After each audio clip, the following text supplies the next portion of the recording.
So we had to teach our salespeople how to sell value versus cutting the price. We couldn't afford to cut the price. Right. We had to make it valuable. And so we had an idea that we got from our think tank called a Why Buy Here book. And what it was just a documentation of what we did for the client's ownership experience going forward from signing all the paperwork to now they have a car, and a year from now, 2 years, 10 years, whatever that ownership experience looks like. And what are the things that we do different than everybody else? And we would let them know that. And so in the client's mind, we had a more valuable proposition than the guy down the road who was admittedly less money, but he didn't do the things that we did. How you can be the greatest salesperson on the planet. Welcome to the Rethink Sales Show. My name is Derek Kelly. I am joined by Jim Shorkey. Jim, I was just thinking a lot about what we teach, and you teach a lot about your to not do list, right? What are we not going to do? And I was thinking, what are 4 to 5 things that you had to stop doing when you were bankruptcy imminent to be successful in sales? If you can think, I know I'm putting you on the spot, right? No, but what are some things that you had to quit to go from bankrupt to successful? That was really more of a to-do list, okay?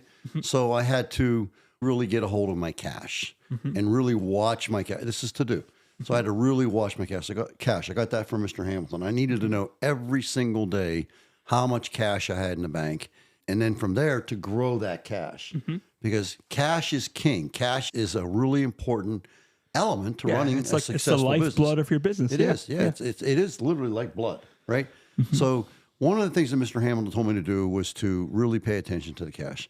The second thing he told me to do was to open my own mail, open every piece of mail. As a matter of fact, I was the only one that would go to the post office.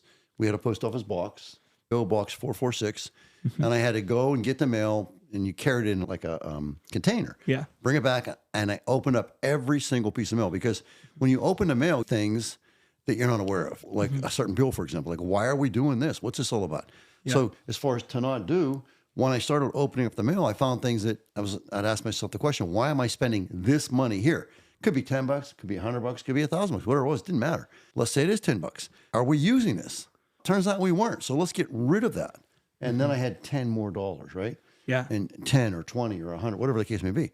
So I needed to, according to Mr. Hamilton, I needed to open my own mail, which I started doing, again, to do. The next thing I had to do, according to Mr. Hamilton, was to sign every single check. I wasn't doing that. And he said, you have to have documentation when you sign a check, and ask yourself the question, why am I signing this check? What is this?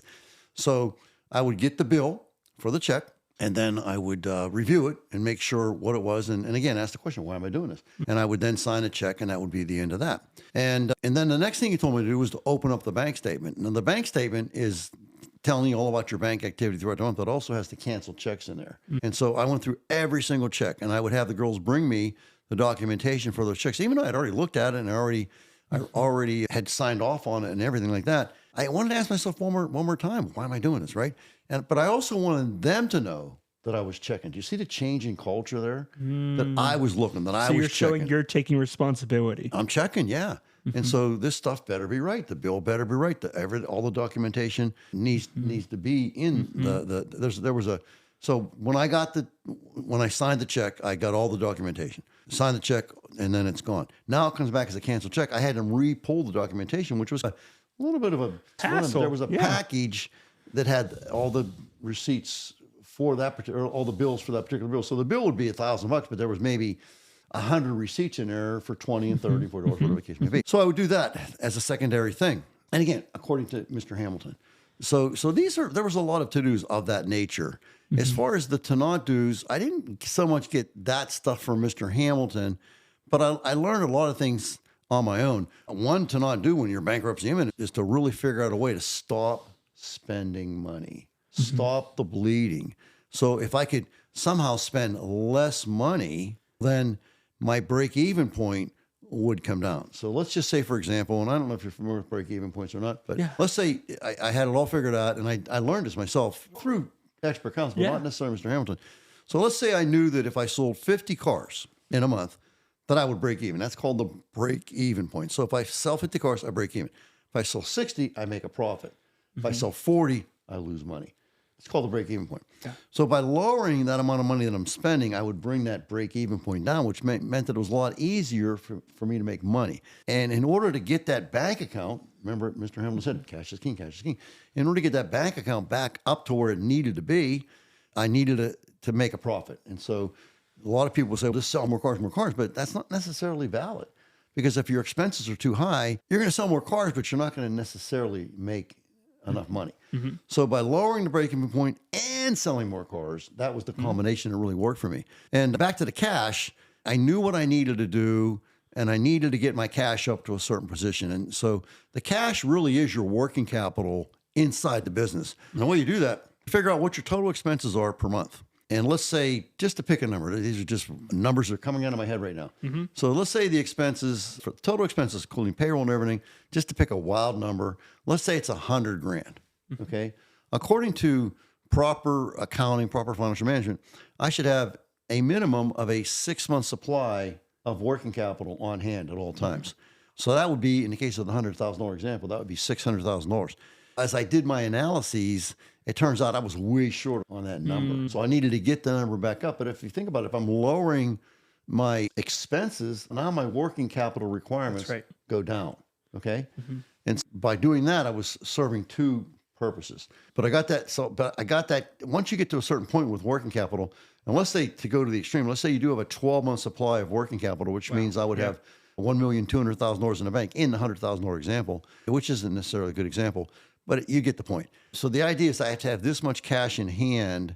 And if you think about it, when you're running a business and you're in a situation, COVID-19 comes to mind.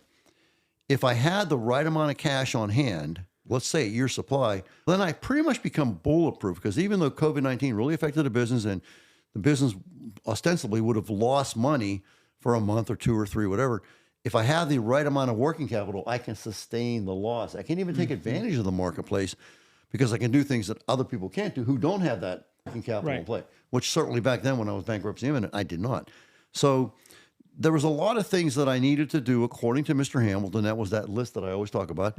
But there were also some things that I learned not to do. And primarily when you're in a situation, anytime you're in business, this isn't just this situation, but you really got to be careful what you're spending your money on. Are you in line? You know, with our business being in the automobile business, there was the ability to figure out what should your sales commissions be as a percentage of the dollar or the gross dollar. What should it be? Oh, geez, Jim, you're too high. And I found these things out. That was through the So there was a formula. Oh, it was called a composite. And so I found out that maybe my commissions, I was paying too much money in that regard. Or maybe I was paying too much money for non-productive work, like your janitor, and I'm not undermining the janitor, but you're not making a profit off of that time that's happening. Not at all. There's a lot of non-income producing jobs that there's a standard that we need to be within. And so it might come to pass that we can take that janitorial position and combine it with another position and go from 2 people to 1. Now, we don't want to get rid of people. That wasn't the objective. But if we were out of line in terms of those indexes, then we needed to make changes. So there were some things that we did make, some hard decisions we had to make in terms of we were paying too much money. So we had to, in order to survive, we had to cut certain people's pay, or we had to eliminate certain positions. We just couldn't afford it. So that would be to not do. Does that make sense? Yes. So it's a question of, when you look at a mature business, how much money are you bringing in? That would be the income. This is overly simplistic, but we're bringing in this much money, but this much money is going on. Now, if that money going on is exceeding the money coming in, then you are in fact losing money, which I was. So as far as to do, I needed to bring in more money. As far as to not do, I needed to spend less money. That's a long answer to a short question. It's a question of, what do I need to do? Okay, we get that, right? You get that, right? Yep. What do I need to stop doing? Yeah. That's the essence of the to not do list. What do I need to quit, basically? Exactly. What do I need to stop doing? Yeah. And it's true. And the people we've worked with, Rob Hoffman, Bruce Burke, Kevin Price, all those folks have things that they started doing and things that they've stopped doing. Correct. We just talked to Kevin a few days ago, and he was saying, oh, I used to not care too much about my health, and then I did this 10X health thing. It was a decent price, but it ended up giving him supplements that he could continue to take that were specific to him.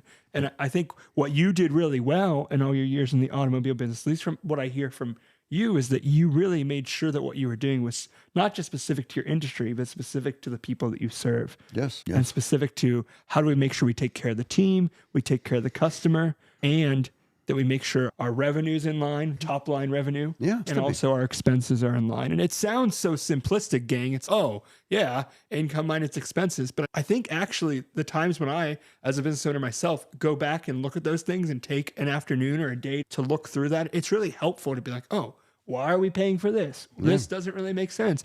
And as a salesperson, that's probably crucial as well. And one advantage that we have in the automobile business, and you can get this information on your own, business owners, but we had very strict standards that we needed to live up to. So the first standard on the operating report would be your sales, your selling dollar, which is just a gross sale. I sold 10 vehicles for an average of $30,000 a piece.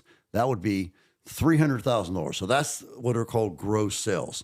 Based on those gross sales, we should have gross profit of a percentage of that number. And so we knew right away if we weren't at that percentage that we needed to charge more for the cars. This is business, right? So we're charging, again, it's a $30,000 car, but we needed to be charging 32. We started charging 32. The sales went up to now from 300,000 to 320,000, but our profits went up as well because the gross profit was higher. And then from that gross profit, then the expenses, that's why it's called gross profit. The expenses come off of that, which leads you to what is called net profit. And I like to call net profit Hip National Bank. Right. So, and it's not totally true, but once we take the selling dollar, okay, and subtract off the true cost of sale for that vehicle, that gives us what is called gross profit. And then from there, all the expenses need to be in line as a percentage of that gross profit. And if they're not, then we know, oh, geez, we're spending too much money on A. We're spending too much money on B. And we start to work on that. And so we make all the adjustments, and now we go through a couple months, and now we are making a profit. And then we keep working on what can we do to maximize that profit, because that is the essence of a business, is what is called profit maximization. We need to make as much money as we possibly can, within reason, of course. And that's how it works, based on these indexes. So that's, again, a long answer to a short question. That's how I did what I did. I realized that my numbers were way out of whack. Right. I realized that I wasn't paying attention to cash. I wasn't opening up the bank account. I wasn't signing the checks, on and on. So as soon as I started doing those things and then stopped doing the stupid crap I was doing, it turned around.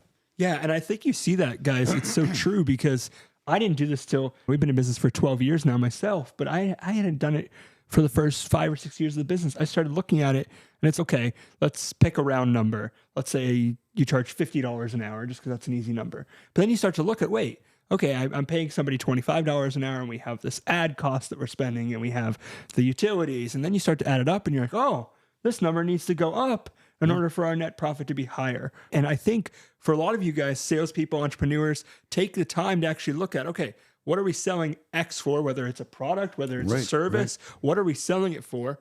What is our actual cost? Not just your cost maybe for labor or team, but also your hard costs, right? And by hard costs, we mean expenses, like what's your utilities, right? Rent. What are you paying for software? Maybe you're paying for QuickBooks. It's or every something. dollar. It's every Yeah. dollar. Yeah, it's so many things to it. And then you realize, oh, this is where our pricing should be. And Jim probably did a lot of research on the indexes that were specific to your industry, which is smart, right? He wasn't just saying, oh, what would a barber shop do? Because Jim's not running a barber shop. No. I was in a think tank, and these were professional automobile dealers.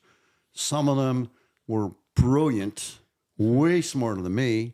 And I got around these ladies and gentlemen, and I learned and asked questions and figured out what they were doing, went back, made the requisite changes.